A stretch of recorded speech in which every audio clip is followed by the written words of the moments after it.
जय हिंद दोस्तों, आपका अपने गुरुकुल में स्वागत है। आज देखिए हमारा मैथ का यह प्रैक्टिस सेट तीसरा है। ठीक है, इसके पहले हमने 2 वीडियो अपलोड कर चुके हैं हम।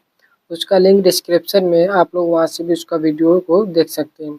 ये हमारा क्या तीसरा प्रैक्टिस सेट है और आपके आगामी परीक्षाओं के लिए बहुत ही इम्पोर्टेंट है। ठीक है, तो आज भी हम लोग लगभग 10 सवाल देखेंगे। ठीक, तो देखिए इसमें जो हमारा पहला सवाल है, हमारा पहला सवाल ही बोला है कि त्रिभुज ABC में BD AC पर लंब है।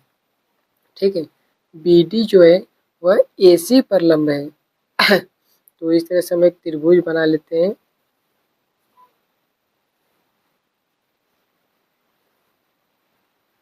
ठीक है, त्रिभुज हो गया। इसमें बोला कि BD जो है AC पर लंब है।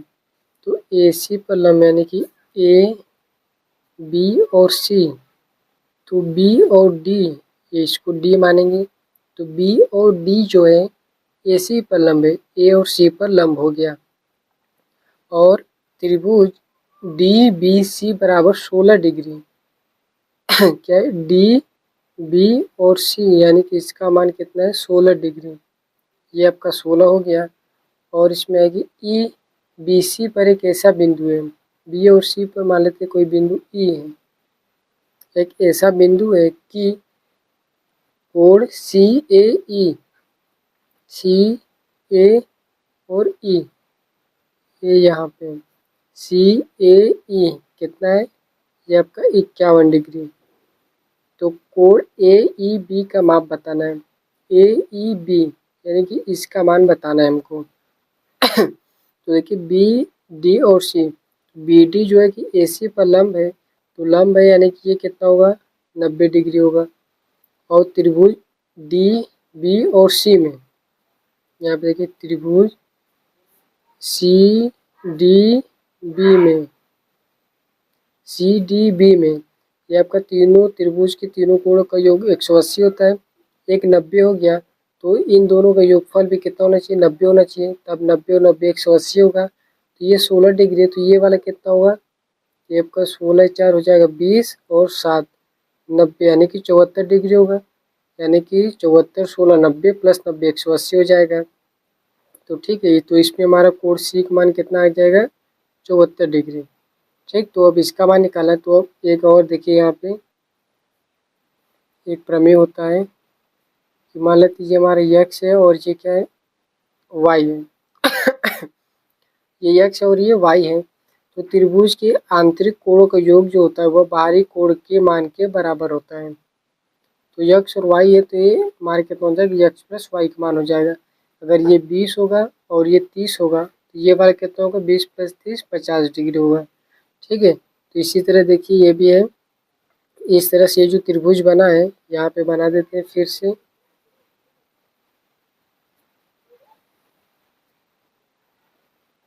इसका मान बताना है A और C। तो A हमारा 51 है, C कितना है 74 है। तो यहाँ पे देखिए एक त्रिभुज हुआ, इसका बाहरी कोण बताना है। तो आंतरिक कोणों का योगफल के बराबर होगा। तो इन दोनों का योग होगा 4 1 5, यहाँ से जोड़ेंगे तो 5 हो जाएगा, 7 5 12 125।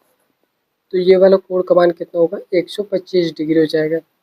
ठीक है, तो ऑप्शन नंबर बी जो होगा हमारा करेक्ट आंसर होगा। देखिए दोस्तों दूसरा सवाल है। दूसरा सवाल आपका है कि 75,400 रुपये को ए बी और सी के बीच इस तरह विभाजित किया जाता है कि ए के हिस्से का 3 गुना, ए के हिस्से का कितना 3 गुना बराबर है बी के हिस्से का 9 गुना के। बी के हिस्से का कितना 9 गुना के बराबर है। और बराबर कितना सी के हिस्से का 4 गुना, सी के हिस्से का कितना 4 गुना। ठीक है, तो सबसे पहले इसको हम लोग 3 9 और 4 का एलसीएम ले लेंगे। ठीक है, तो 3 9 और 4 का एलसीएम आपका हो जाएगा 3 9 4। तो 3 और 9 का एलसीएम 9 होगा और 9 और 4 का एलसीएम 9 चौक का 36 हो जाएगा। ठीक है, तो हम 36 से क्या करेंगे, इसमें सभी में डिवाइड करेंगे। तो हमारा 3 से कट जाएगा कितना, तो ए बट्टी कितना हो जाएगा 3 से काटेंगे तो 12 3 36 बराबर हो जाएगा 9 से काटेंगे 9 चौक का 36, तो बी बट्टी 4 बराबर होगा सी से काटेंगे तो 9 बार, तो C/9। अब ये देखिए इसका वास्तविक रेशियो आएगा, यानी कि ए जो है ए का रेशियो 12, बी का 4, सी का 9। ठीक है, ए को 12 हिस्सा मिलेगा टोटल का, बी को 4 और सी को 9। तो टोटल कितना है 75,400। तो 75,400 कितने का मान है, इन तीनों का योगफल होगा। 12 9 कितना हो जाएगा 21, 21 4 हो जाएगा 25। तो 75,425 का मान है। और हमसे बोला कि ए का हिस्सा कितना होगा, ए का हिस्सा कितना है 12 है। तो 12 से मल्टीप्लाई करेंगे तो देखिए 25 अगर काटेंगे तो 25 से कम 25, अगर 25 से काटेंगे तो 25 से 75 होता है। तो अब देखिए यहाँ पे एक जीरो बढ़ाएंगे और कितना है 400 ना। तो 25 से कम 25 एक बार,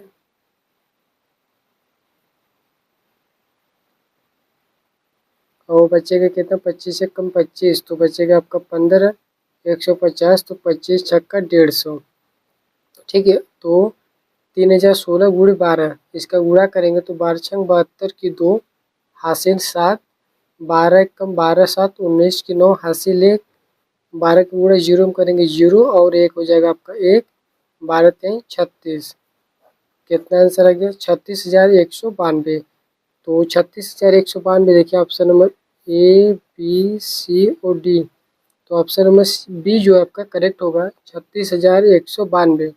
ये आपका एक का हिस्सा आ जाएगा। अगर बी का हिस्सा निकालना होता तो इसमें 4 से गुणा करते, सी का निकालना होता है तो 9 का गुणा करते थे। ठीक है, तो इस तरह से आप इसको हल करेंगे। 75,400 टोटल का माने निकालना है 12 का, तो 12 से मल्टीप्लाई करेंगे, इसको डिवाइड करेंगे तो आपका 3016 बार में एक पूरा कट जाएगा गुणे 12, 25 25 थे 75 हो गया, ये पूरा कट गया। अब एक अंक तो जाएगा नहीं, दो अंक लेंगे तो एक जीरो यहाँ पे बढ़ाएंगे तो 40 हो जाएगा। 25 से कम 25, फिर बचेगा 15, तो हो जाएगा 150, 25 छक्का 150। ठीक है, इसका मल्टीप्लाई करेंगे तो आपका आंसर आ जाएगा। तो आपका ऑप्शन नंबर बी है 36,192 आपका करेक्ट आंसर होगा। देखिए तीसरा सवाल है। तीसरा सवाल आपका बोला है कि निम्नलिखित में से कौन सी संख्या इस संख्या को विभाजित करेगी। ठीक, ये जो संख्या आपका दिया है इन ऑप्शन में से ऐसी कौन सी संख्या जो इस संख्या को पूरी तरह से विभाजित करेगी। तो सबसे पहले देखिए यहाँ पे 12 है, 7 है तो 7 से कटेगा कि नहीं ये तो पता नहीं। पहले 12 से देखिए, 12 से कटने का मतलब है कि 2 से कटना चाहिए, 3 से भी कटना चाहिए। ठीक है, 2 और 3 से कटेगा और 6 से भी कटना चाहिए। 2 3 6 से इसी से 2 से भी कटना चाहिए और 3 से भी कटना चाहिए और 6 से भी कटना चाहिए। ठीक है, तो देखिए लास्ट का क्या है 7 है, इकाई अंक 7 है तो 7 सम संख्या तो है नहीं, 2 से कभी भी कटेगा नहीं, तो ये तो हो नहीं सकता।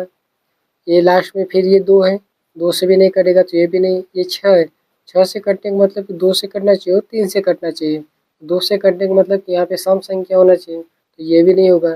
तो अल्टीमेटली क्या बचा लास्ट में ऑप्शन नंबर 7 ए जो है 7 से ये पूरी तरह से डिवाइड हो जाएगा। तो 7 से काटेंगे तो 7 एक कम 7, फिर 7 एक कम 7, फिर आपका देखिए यहाँ पे जीरो बढ़ाएंगे और 7 के 7 पच्चीस 35, 7 छंग 42, बचेगा एक 15, 7 दूनी 14, फिर बचेगा एक 19, 7 दूनी के 14, फिर बचेगा 4 यहाँ से 14, 19 से ना 5 बचेगा 53, तो 7 7 सत्ते 49, फिर बचेगा 4 42, 7 छंग 42, 7 एक कम 7। ठीक है, ये पूरी तरह से कट जाएगा। तो ऑप्शन नंबर ए जो आएगा इसका करेक्ट आंसर होगा, यानी कि ऑप्शन नंबर ए 7 जो है इस संख्या को पूरी तरह से विभाजित करेगा। ठीक है, तो अब देखिए अगला सवाल है 4 नंबर कि निम्नलिखित में से कौन सी संख्या है कि इस संख्या को पूरी तरह विभाजित करेगा। इन चारों में से ऐसी कौन सी संख्या जो इसको पूरी तरह से विभाजित करेगा। देखिए 10 से विभाजित करने का मतलब कि 2 से कटना चाहिए और 5 से कटना चाहिए। 2 से कटने का मतलब कि इकाई का अंक क्या होना चाहिए, सम संख्या होना चाहिए। ठीक, ये तो होगा नहीं। 5 से कटने का मतलब कि इकाई का अंक या तो 0 हो या तो 5 हो, तो ठीक है ये वाला होगा नहीं। 6 से कटने का मतलब अभी बताया कि 2 और 3 से कटना चाहिए, और 2 से कटने के लिए लास्ट का इकाई अंक कितना होना चाहिए, सम संख्या होना चाहिए, तो ये भी नहीं है, इससे नहीं कटेगा। अब देखिए 3 और 7 बच्चा, तो 3 का चेक कर लेंगे, अगर 3 से कट जाएगा तो यही आंसर होगा, 3 से नहीं कटेगा तो ऑप्शन नंबर सी यानी कि 7 करेक्ट होगा। 3 से कटने का मतलब कि सबका योगफल क्या होना चाहिए, 3 से विभाजित होना चाहिए। तो 5 4 9, 3 से कट जाएगा, 5 4 9 हो गया खत्म। फिर यहाँ पे देखिए 7 5 12, 3 से कट जाएगा 12, ये भी खत्म। 4 5 6, 3 से भी कट जाएगा, 6 खत्म। 5 1 6, ये भी 3 से कट जाएगा, यानी कि पूरा पूरा संख्या 3 से कट जाएगा। तो इसका आंसर कौन सा हो जाएगा, ऑप्शन नंबर डी जो है 3 इसका करेक्ट आंसर होगा। ठीक है, अगर 3 से नहीं कटता तो हमारा आंसर क्या हो जाता, 7 हो जाता। तो यहाँ पे 3 से कट गया है, तो इसका करेक्ट आंसर आपका ऑप्शन नंबर बी यानी कि 3 हो जाएगा। अब देखिए इसमें अगला सवाल है, 5वां सवाल। एक वृत्तखंड 9 सेंटीमीटर की त्रिज्या वाले एक वृत्ताकार चाप द्वारा बनाया गया है जो केंद्र पर 18 डिग्री का कोण बनाता है। इसका परिमाप क्या है? पाई का मान 3.14 लेना है और हमको दशमलव के 2 स्थान तक इसका आंसर बताना है। तो देखिए इसका जो परिमाप निकालेंगे, परिमाप, तो इसका जो फार्मूला होता है आपका 2r plus 2πr into theta, यानी कि कोण बटे कितना होगा 360 डिग्री। तो यहाँ से हो जाएगा 2r, आर का मतलब कितना है 9 सेंटीमीटर त्रिज्या, त्रिज्या का मान है आर यानी कि 9 प्लस 2 पाई, पाई का मतलब कितना है 3.14। फिर क्या है आर, आर का मतलब 9 गुणे थीटा का मतलब का 18 डिग्री। तो 18 बटे कितना हो जाएगा 360। तो इसको हल करेंगे, 18 से काटेंगे तो 18 दूनी 36, 20 हो जाएगा। अब 20 है तो इसको 10 बना दीजिए, यानी कि 2 से इसको काट देंगे तो 10 बार। तो बचा कितना 9 दूनी 18 प्लस 20 को इसमें गुणा करेंगे, डिवाइड करना है 10 से। तो 9 चौक का 36 की 6 हासिल कितना 3, 9 एक कम 9, 9 3 12 की 2 हासिल है 9 3 27 एक 28, एक अंक 2 अंक पे दशमलव है तो 10 से डिवाइड और करेंगे तो 3 अंक पे दशमलव हो जाएगा। ठीक, यहाँ तक हो गया। अब इसको ऐड करेंगे तो 18 प्लस 2 तो हो जाएगा आपका 20.826। ठीक है, तो 20.826 है, तो आपका 2 अंक तक निकालना है तो इसको हम लिख सकते हैं क्या 20.83। ठीक है, ये आपका सेंटीमीटर में आएगा और यही सवाल का क्या होगा आपका करेक्ट आंसर। तो ऑप्शन नंबर सी देखिए 20.83 ये आपका करेक्ट आंसर हो जाएगा। ठीक है, तो आप इस ये जो फार्मूला है इस फार्मूला को याद रखेंगे, 2 pi plus 2 pi r, sorry 2r plus 2 pi r into theta बटे 360 डिग्री। ठीक है, ये परिमाप निकालने का फार्मूला है। तो आपका आंसर आ गया ऑप्शन नंबर सी जो कि आपका करेक्ट है। देखिए अगला सवाल 6 नंबर आपका बोला है कि 150 किलोमीटर की दूरी तय करने में प्रणय को अमन से 2 घंटे अधिक समय लगते हैं। यदि प्रणय अपनी चाल को दोगुना कर देता है तो उसे अमन से 3 घंटे कम समय लगेंगे। तो प्रणय की गति क्या है? ठीक है, तो हम ऑप्शन से करेंगे इसको। तो प्रणय की गति सबसे पहले मान लेते हैं 6। तो मान लेते हैं प्रणय की गति कितना है 6 किलोमीटर प्रति घंटा है। ठीक है, तो अब अगर 6 किलोमीटर प्रति घंटा प्रणय की गति है तो प्रणय समय कितना लगेगा? तो समय बराबर चाल बराबर आपका क्या होता है दूरी बटा चाल बराबर दूरी बटा समय होता है। तो समय निकालेंगे तो दूरी बटे चाल हो जाएगा। तो दूरी कितना है 150, चाल माने कितना 6 ऑप्शन से। ठीक है, तो आपका कितना समय लगेगा 6 से काटेंगे तो आपको हो जाएगा कितना 6 दूनी 12, 3 30, 6 5 30, यानी कि 25 घंटे का आपका समय लगेगा। किसको? प्रणय को। अगर प्रणय को 25 घंटा लगेगा तो इसमें बोला है कि 150 किलोमीटर की दूरी तय करने में प्रणय को अमन से 2 घंटे अधिक समय लगते हैं। अमन से 2 घंटा अधिक समय इसको लग रहा है, तो अमन को कितना समय लगेगा? तो अमन को कितना समय लगेगा 23 घंटा, क्योंकि अमन से इसको 2 घंटा अधिक लग रहा है तो अमन को 23 घंटा समय लगेगा। ठीक है, तो अगर यदि प्रणय अपनी चाल को दोगुना कर देता है, अगर इसको चाल को प्रणय दोगुना कर दे, 6 से कितना कर दे 12 कर दे, 12 किलोमीटर प्रति घंटा कर दे, तो उसे अमन से 3 घंटा कम समय लगेगा। तो इसको अमन से 3 घंटा कम समय यानी कि 20 घंटा लगना चाहिए। ये 23 घंटा है तो 3 घंटा कम समय मतलब इसको 20 घंटा लगना चाहिए। तो अगर चाल 12 है तो समय कितना हो जाएगा? तो समय हो जाएगा 150 150/4 12, तो 12 कम 12 बचेगा कितना, 3 0 30, ये आपका कटेगा नहीं, तो ये वाला ऑप्शन नहीं होगा। ठीक है, अब देखिए 15 मानते हैं। ऐसा मानिए कि जो 15 से 150 कट जाए, तो 6 से भी 6 से कट जाएगा, 15 से कटेगा, 20 से नहीं कटेगा, तो 15 मान रहे हैं। तो प्रणय की गति मान लेते हैं कितना, 15 किलोमीटर प्रति घंटा। तो इसका समय कितना लगेगा, तो 150/15 यानी कि 10 घंटे का समय लगेगा। अगर इसको 10 घंटे का समय लगेगा प्रणय को, तो अमन को कितना समय लगेगा, अमन से 2 घंटा अधिक समय लेता है, तो अमन को 8 घंटा लगेगा। ठीक है, अब ये चाल को दोगुना कर दें, यानी कि 30 किलोमीटर प्रति घंटा कर दें, तो इसको क्या होगा कि अमन से 3 घंटा कम समय लगेगा, यानी कि इसको 5 घंटा लगना चाहिए। तो इसका समय निकालेंगे तो 150/30, 3 पचे 15 यानी कि 5 घंटा। तो देखिए 3 घंटा कम है ना 8 से 3 घंटा कम 5 हो गया, यानी कि ये वाला ऑप्शन सही हो जाएगा। ठीक है, तो आप थोड़ा फास्ट करेंगे, आप जो भी दूरी रहेगा उसको देखेंगे कि ऑप्शन कौन से ऑप्शन से पूरी तरह से डिवाइड हो रहा है। जिस भी ऑप्शन से डिवाइड होगा उसी ऑप्शन को आप रख के इसको हल करेंगे। तो हमने पहले 6 रखा, तो ये पूरा सूटेबल नहीं बैठ पा रहा था, तो हमने ऑप्शन नंबर सी यानी 15 रखे, तो 15 से भी डिवाइड हो रहा था, और ऑप्शन हल करने पर ये क्या हुआ, पूरी तरह से सेटिस्फाई कर गया। ठीक है, तो आपका आंसर कौन सा होगा, ऑप्शन नंबर सी 15 किलोमीटर प्रति घंटा। देखिए अगला सवाल 7 नंबर है, सरल करना है। 3 कोष्ठक में 7/3 x square minus 27x plus 14 minus 7 कोष्ठक में x square plus 8x minus 11। तो देखिए इसको हल करेंगे तो 3 का मल्टीप्लाई करेंगे तो 3 से 3 कट जाएगा। ठीक है, तो बचेगा कितना, 7x स्क्वायर माइनस, फिर 3 का इसमें गुणा हो जाएगा तो कितना हो जाएगा, 3 7 21 की 1 हासिल 2, 3 दूनी 6 2 8, 81x प्लस 14 का 3 में गुणा हुआ तो 14 के 14, 14 28, 14 कितना हो जाएगा, 42 हो जाएगा। माइनस फिर 7 का इसमें मल्टीप्लाई होगा तो 7x स्क्वायर माइनस प्लस का गुणा होगा तो माइनस हो जाएगा।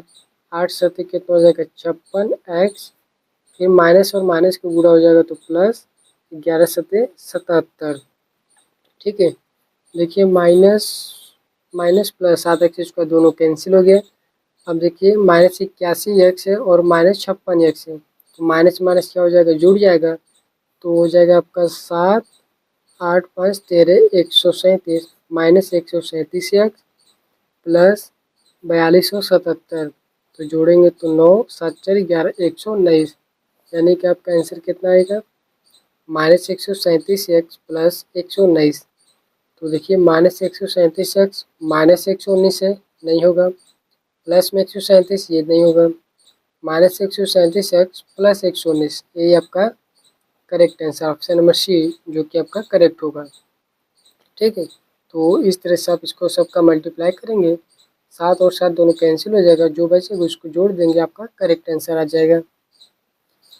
अब देखिए इसमें अगला सवाल हमारा है 8 नंबर, 76 35 42 49 95 21 68 41 20 27 और 17 का माध्यिका क्या है। तो माध्यिका निकाला, तो सबसे पहले इसको काउंट करें कितना नंबर है, 1 2 3 4 5 6 7 8 9 10 11। ठीक, नंबर कितना है, 11। 11 आपका क्या है, विषम है। विषम के लिए माध्यिका का फार्मूला क्या होता है, n+1/2 पद।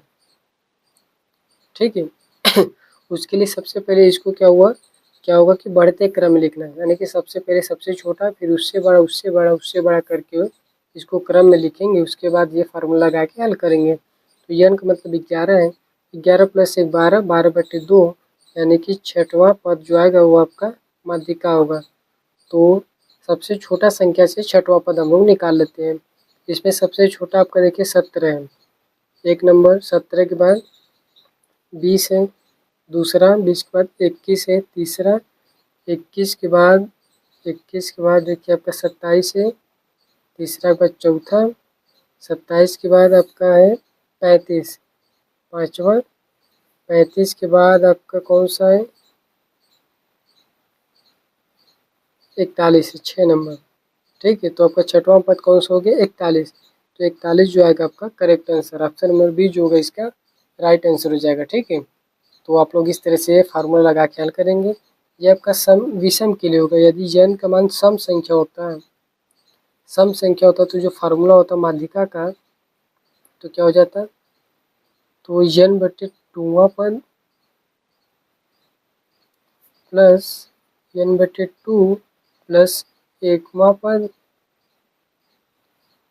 बटे 2। ठीक है, अगर 12 संख्या होता तो होता 12/2 छठवां प्लस 12/2 6 प्लस 1 7वां पद फिर बटे 2।